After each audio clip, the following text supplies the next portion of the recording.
comenzamos hoy el segundo grado de la iniciación cristiana, la segunda parte, que es, digamos, el tiempo que llamamos de purificación o iluminación, que suele coincidir con el tiempo de la Cuaresma. Este tiempo se abre con un rito singular, que es el rito de la elección o inscripción del nombre. Vamos a ver qué sentido tiene este rito. Nos dice el RICA, el Ritual de Iniciación Cristiana de Adultos, que estamos estudiando, que se celebra la elección o inscripción del nombre en la cual la Iglesia, ojo ahora, oído el testimonio de los padrinos y de los catequistas. Si nunca se procede al tuntún, sino que vemos que hay una ministerialidad, un papel fundamental de los padrinos y de los catequistas, y confirmando su voluntad los catecúmenos, porque no basta con que los han acompañado en la fe o los han instruido avalen, sino que también los catecúmenos, que se conocen mejor que nadie su propio proceso, tienen que confirmar, decir, bueno, pues esto que han dicho es verdad, yo lo he experimentado, he tenido estos cambios, he moderado en esto, me he quitado de este vicio, ya no he vuelto a hacer esta práctica, etc. Y confirmando su voluntad los catecúmenos, es la Iglesia, no olvidemos, juzga de su preparación y decide si pueden acercarse a los sacramentos pascuales. ¿De acuerdo? Si la Iglesia ha oído el testimonio de los unos, confirmado ese testimonio por los catecúmenos, es el que juzga si están preparados, si dicen verdad, si ha habido un cambio, si ha habido una mejora en su actitud, en su seguimiento de Cristo, y por tanto los admite a los sacramentos de la próxima Pascua. Concluye con el rito de la ceremonia de la elección o inscripción del nombre, se concluye por tanto el catecumenado mismo, que ha durado 1, 2, 3, 5 años, lo que sea. Y por tanto todo este aprendizaje. Ahora bien, ¿qué condiciones se piden a estos elegidos? ¿Qué condición se persigue o se pide, mejor dicho, a los que han terminado su catecumenado? Pues, primero,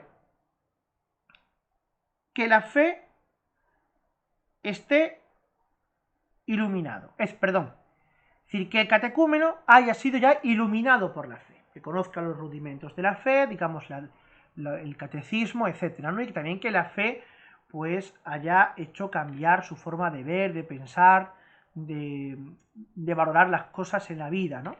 Entonces lo primero que se requiere de él es que esté iluminado por la fe. Segundo, la voluntad deliberada de recibir los sacramentos. Es decir, no solamente que ya conozco la fe ya forma parte de mi vida, sino que ahora tengo una voluntad decidida de recibir los sacramentos de la iniciación cristiana, bautismo, confirmación y Eucaristía. Y por tanto que también se decida a seguir a Jesucristo a partir de ahora con más generosidad. En lo que toca a la Iglesia, fijaos, la elección, y esto es una idea fundamental del RICA, que está en el 135, en RICA 135. Dice, en lo que toca a la Iglesia, la elección es como el centro de la atenta solicitud hacia los catecúmenos. Centro de la atenta solicitud a los catecúmenos. Es decir, aquellos que se han convertido, que han seguido un proceso, no se sienten abandonados de la Iglesia, no se sienten excluidos por la Iglesia, sino que esta ahora ya los acoge y los asume de una manera mucho más intensa. Y los ritos que vamos a ir describiendo, pues así lo demuestra.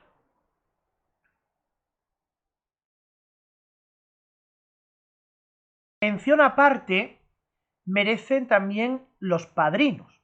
Y quisiera en esta última parte de este vídeo hablar un poco de esta cuestión que creo que nos puede servir a todos, tanto a la hora de elegir un padrino para el catecumenado, como para elegir padrinos de bautismo o de confirmación, ¿no? Y espero que esto, bueno, pues también a mis hermanos sacerdotes, que a veces nos encontramos con situaciones difíciles, delicadas, a la hora de aceptar padrinos para un niño que se bautiza, pues pueda ayudarnos. Dice el ritual de iniciación cristiana de adultos, y además esto vale también para el ritual de bautizo de niños, acerca de los padrinos. Dice, los padrinos escogidos antes por los catecúmenos, elegidos por los catecúmenos, claro, en el caso de un niño lo elegirían sus padres, ¿no? Con el sacerdote, de acuerdo con el sacerdote. Es decir, aquí hay que tener en cuenta que elegir un padrino no es cualquier cosa. Ahora veremos la ministerialidad y la función que tiene un padrino. Entonces, hay que elegir los padres, en este caso, o los catecúmenos, si son adultos, también contando con el sacerdote para ver si la persona que se elige es una persona apta e idónea para este ministerio. Y en cuanto sea posible, aceptados por la comunidad local. Comienzan a ejercitar públicamente su oficio. Se les llama al principio del rito, como ya vimos en los vídeos anteriores, y se acercan con los catecúmenos. También vamos a ver en los vídeos sucesivos el papel que estos tienen en los distintos sacramentos o ritos iniciáticos. En favor de estos, de sus catecúmenos, de los que apadrinan, pronuncian su testimonio ante la comunidad y según la oportunidad inscriben su nombre con ellos, en el rito de inscripción del nombre, que es el rito que veremos un poquito más adelante. Vamos a ver ahora qué características tienen que tener estos padrinos, ¿no? O qué ministerialidad ejercen los padrinos. Bien, dice el número 8 del ritual de iniciación cristiana. Según costumbre antiquísima de la Iglesia, no se admite a un adulto al bautismo sin un padrino. Y lo mismo podemos decir de los niños. Es decir, hay un refrán muy castizo, muy popular en España, que es: el que tiene padrino se bautiza. Con lo cual, para bautizarse hay que elegir padrino. O bien lo eligen los padres para el niño, de acuerdo con el sacerdote, o bien, si son adultos, lo eligen los propios catecúmenos. Un padrino, ojo, tomado de entre los miembros de la comunidad cristiana. Si no es padrino cualquiera, sino que tiene que ser elegido entre los miembros de la Iglesia.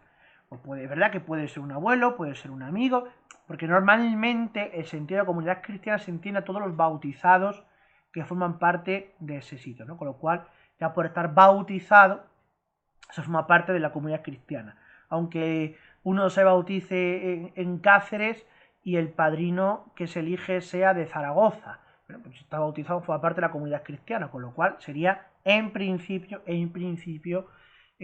sujeto válido según esta condición. Pero vamos a ver algunas cosas más. Este padrino le habrá ayudado al menos en la última fase de preparación al sacramento y después de bautizado contribuirá a su perseverancia en la fe y en la vida cristiana. Con lo cual vemos que el papel de un padrino no es cualquier cosa. El que se elige tiene que estar dispuesto a esto.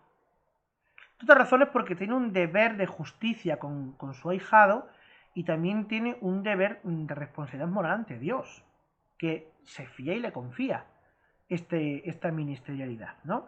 Por lo tanto, tiene que ser al menos una persona de fe íntegra, una persona que conozca la fe, que pueda acompañar al ahijado, que pueda acompañar a este sujeto y procure la recepción de toda la iniciación cristiana completa.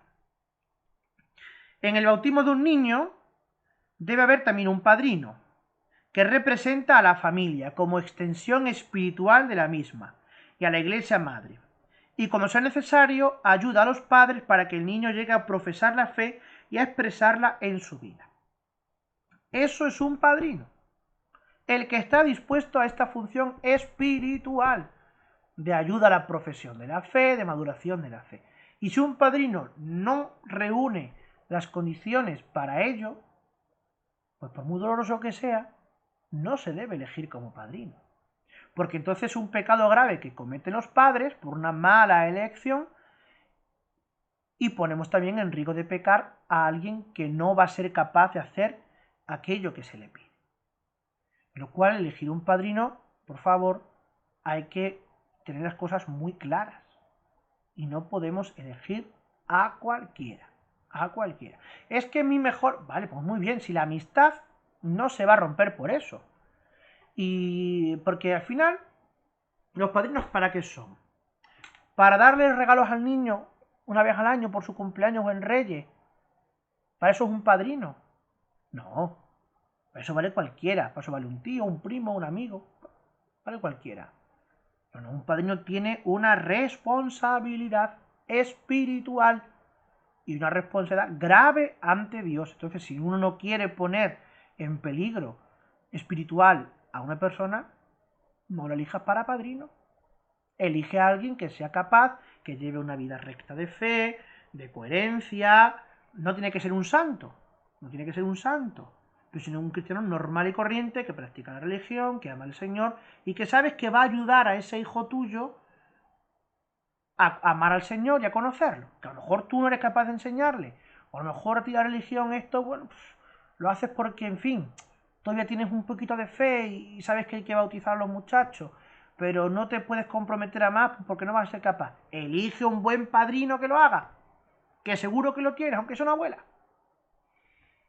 Que no hay en tu familia uno de la comunidad, no pasa nada. Se pregunta eso al sacerdote, necesito un padrino, alguien que guíe a mi hijo en este camino de maduración de la fe. Y se proporciona. El padrino, ya vamos otra vez al rica, interviene por lo menos en los últimos ritos del catecumenado y en la misma celebración del bautismo. Bien para dar testimonio de la fe del bautizado adulto, bien para profesar juntamente con los padres, que esto ocurre en el bautismo de niños, la fe de la iglesia en el cual es bautizado un niño. Claro, si un padrino no tiene fe, no, pero es que está bautizado, confirmado, eucaristizado y todas las cosas así, pues si no tiene fe, ¿qué va a profesar? ¿Qué va a decir? ¿Qué va a acompañar? Pues nada, va a hacer un paripé, va a ser una cosa pues hipócrita, ¿no? Entonces, no pongamos en peligro y en esos riesgos a la gente. Por tanto, es conveniente que el padrino elegido por el catecúmeno o por la familia, en el caso de un niño, reúna a juicio de los pastores las cualidades requeridas para que pueda realizar estos ritos. ¿Y cuáles son esas cualidades? La primera, que tenga madurez necesaria para cumplir con esta función. Una madurez psicológica, de edad, incluso, que sea mayor de 14 años, 16 años, y sobre todo una madurez en la fe. Una madurez en la fe. Que sepa quién es Dios Padre, quién es Dios Hijo, quién es Dios Espíritu Santo, sepa quién es la Virgen. No significa que tenga que ser una enciclopedia teológica andante, ni que tenga que ser el catecismo sabérselo de pe a pa, no, pero sí por lo menos que sepa distinguir y que sepa una maduración, es decir, de acompañar a su catecúmeno, de acompañar a su ahijado a conocer el misterio y el amor de Dios, ¿no? Segunda condición, que haya recibido los 3 sacramentos de iniciación cristiana: bautismo, confirmación y Eucaristía. Es decir, esto es una condición indispensable. ¿Puede ser padrino de bautismo una persona muy buena, ejemplar, todo lo que queráis, pero que no está confirmada? No puede serlo. Y es que este se confirmó pero no tiene hecha la Eucaristía. No puede serlo. Normalmente, en la situación actual, a menos que se vive aquí en España, una persona que se ha confirmado también ha comulgado, ¿vale? Es decir, la confirmación siempre, por H o por B, está muy ligada y está unida, o digamos, se presupone la Eucaristía para confirmarse, ¿no? Porque aquí en España, como imagino que en otros sitios, pues hace muchos años se dejó de practicar y de recibir los sacramentos en su orden lógico. Pero bueno, entonces, esto es una fuente de problemas pastorales en las parroquias. Cuando viene una persona que quiere ser padrino de alguien y no está confirmado. No puede serlo. Hay que explicárselo bien, con toda la claridad del mundo, e invitarle a que haga un proceso de catecumenado, de confirmación de adulto, para recibir ese sacramento y que luego pueda ejercer de padrino. Si no, no puede asumirlo. Y tampoco valen los subterfugios, como esos en parroquias que se da como un certificado de que he hecho un curso para ser padrino, pero no está confirmado, o un curso que certifica que se va a confirmar dentro de poco y que se le puede admitir ahora. No. Yo siempre pongo un ejemplo muy sencillo. que como todos los ejemplos tienen sus lagunas, ¿no? Si a uno le duele la cabeza, no se cura el dolor con solo mirar la aspirina, hay que tomarse la aspirina. Pues esto es lo mismo. No vale con querer confirmarte, tienes que confirmarte. Entonces, esto es un criterio que está ahí. Es que fulanito fue padrino sin estar confirmado porque el cura le dejó. Muy mal hecho por ese sacerdote, muy mal hecho por ese sacerdote. Seguramente lo haría con buena intención para no crear un problema en la familia, pero muy mal hecho. ¿Por qué muy mal hecho? Porque no es un ejercicio de caridad. Ahí se pierde una oportunidad muy buena, bien hecho, claro, lógicamente, de evangelizar. De evangelizar, hacer ver las cosas, de invitar a esa persona a un proceso catequético para poder confirmarse y así ser padrino. Si no, pues estamos aquí matando mosquitos a cañonazo, ¿no? Y tercera condición, que pertenezca a la Iglesia Católica y no esté incapacitado por el derecho para el ejercicio de la función del padrino. Por ejemplo, que esté en entredicho, que esté en excomunión o que digamos que esté en una vida poco acorde moralmente con la fe que se tiene. Supongamos, por ejemplo, que es una persona que vive en una relación inmoral, una relación de adulterio. Pues difícilmente se le puede difícilmente se le podría admitir como padrino por una razón de que vive en una vida incoherente, ¿no? Claro, ocurre muchas veces que, por desgracia, recibimos mucha gente que se bautiza y los padres son los primeros que no están casados. ¿No? O se casaron por lo civil y no se quieren casar por la iglesia, por la razón que fuere, pero traen su hijo a bautizar. Claro, cuando tú le haces una pregunta, ¿renuncias a Satanás, al pecado y a sus obras? Te dicen yo, sí renuncio. ¿Qué renuncia es esa? Si estás viviendo precisamente en pecado, si estás viviendo precisamente en una obra del demonio, ¿eh? Que es vivir en la cohabitación y sin estar casados, ¿no? Entonces, todas estas situaciones complicadas que en algunos casos pues son muy tristes y hay que, digamos, yo no las justifico, pero sí digamos que a veces hay que comprenderlas. ¿Eh? Los que nos dedicamos al oficio pastoral y estamos en parroquias, conocemos estos casos y a veces son comprensibles. Pero hay que intentar que la gente tome conciencia de su vida y camine hacia la santidad y hacia la gracia de Dios, ¿no? Que es lo que se persigue, lo que se persigue. Bueno, pues esas son las condiciones más o menos para poder ser padrino de un niño o de un catecúmeno.